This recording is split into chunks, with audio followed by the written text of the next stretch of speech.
Marion Cotillard, bonjour. Je suis Bonjour. ravie de vous recevoir. Alors, on parle aujourd'hui d'un film événement pour plusieurs raisons. Déjà, l'ouverture de ce 74e Festival de Cannes, c'est Annette.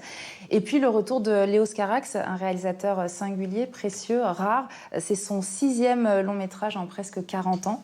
Comment est-ce qu'il vous a parlé de ce film? Comment est-ce qu'il vous a présenté ce film? Il m'a présenté ce film comme une comédie musicale. On s'est rencontrés il y a 5 ans. J'étais pas disponible à ce moment-là, donc je lui ai dit tout de suite, même si c'était dur, parce que dire à un réalisateur qui fait si peu de films, comme vous l'avez dit, qu'on n'est pas disponible, c'était assez difficile.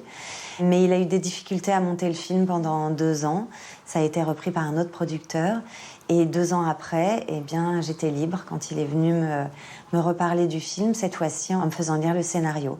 Donc à l'origine, il m'avait juste dit qu'il faisait une comédie musicale, je connaissais rien de l'histoire. Cette histoire, qu'est-ce qui vous a touché?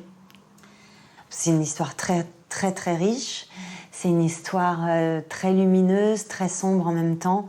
Les personnages sont très complexes. Et puis, j'aimais un des thèmes principaux du film, qui était, pour moi en tout cas, comment on est transformé, comment on est guidé, comment on peut être détruit par le besoin de reconnaissance qu'on partage à peu près tous. On a besoin de la reconnaissance de ses parents de base. Si on ne l'a pas, ça va créer des peurs, des frustrations, des pathologies pour plus tard dans sa vie d'adulte.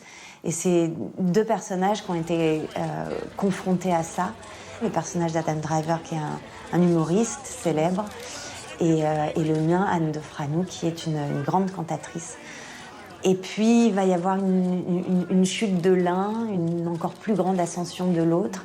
Ce que ça va créer à l'intérieur de ces personnes, ce que ça va créer dans leur couple, et ce que ça va déclencher de sombre et de destructeur de leur part envers leur enfant, parce qu'ils vont avoir une petite fille. Voilà. Annette, et aussi évidemment l'arrivée d'un enfant dans le couple. C'est aussi ça que je trouve. Oui, il y a ça, mais il y a aussi le fait d'avoir à prendre soin d'une personne quand on a du mal à prendre soin de soi-même, quand on a du mal à s'aimer, comment on aime l'autre et comment on aime la chair de sa chair, comment on ne projette pas sur cet enfant tout son désastre intérieur.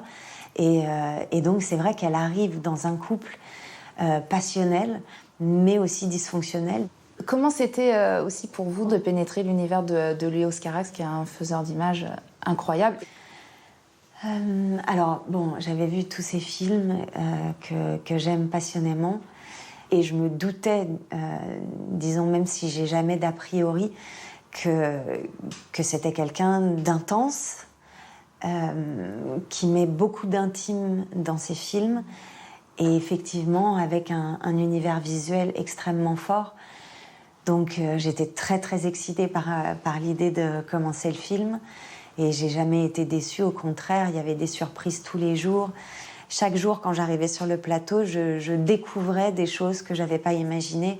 Donc ça peut être déstabilisant parfois, et en même temps ça garde cette énergie vitale, ça donne envie de revenir le jour d'après et de se dire qu'est-ce qui va m'arriver. Ouais. Et d'ailleurs il y a un vrai challenge sur ce film, puisque toutes les chansons sont live, c'est-à-dire que vous tourniez, vous chantiez en même temps, et c'est une vraie prouesse d'actrice d'arriver à faire ça. Alors évidemment c'est merveilleux de pouvoir chanter en live, parce que comme tout le film est chanté, si on avait suivi le schéma d'une comédie musicale classique, où généralement on enregistre les chansons en studio et ensuite on fait un playback sur le plateau, on aurait tout fait en playback. Donc je pense que ça aurait été extrêmement frustrant. Et en même temps, de chanter en mouvement, et des mouvements qui n'optimisent pas du tout le chant, ça a ses difficultés. En même temps, c'est aussi ce que Léos Carax cherchait, c'est-à-dire l'accident, l'imperfection qui va donner une vie différente à la manière de chanter. Et donc, il a fallu que j'accepte parfois que ce soit pas totalement parfait. On va parler du Festival de Cannes. Vous êtes souvent venu au Festival de Cannes. C'est toujours une émotion particulière de monter les marches à Cannes? Oui, ouais, j'adore ce festival. Effectivement, j'ai la chance d'y aller tous les ans quasiment, depuis 10 ans. Et je me sens très très chanceuse. Là, en plus, de réouvrir quelque part ce festival avec un film si puissant, avec un film si cinématographique, avec un film qui, dans sa première scène, invite les gens dans une aventure cinématographique. Je trouve ça assez parfait. Et donc, je suis très, très heureuse. Oui, je ne serais jamais blasée, je pense, de venir à Cannes. De venir à Cannes.